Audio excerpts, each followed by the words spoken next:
Are Madhavan 21 రోజుల బరువు తగ్గించే ప్రయాణం.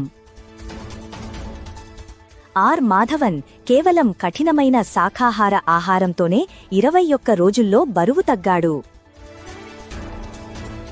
అతను అడపాడదపా ఉపవాసం ఉండి సాయంత్రం 6 గంటల 45 నిమిషాలకు తన చివరి భోజనాన్ని ముగించాడు.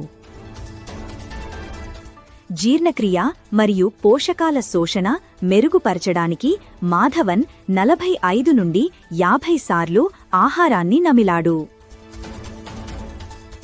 అతను ఉదయం నడకలను చేర్చాడు. ఇది కొవ్వును కరిగించడంలో మరియు శక్తిని పెంచడంలో సహాయపడుతుంది.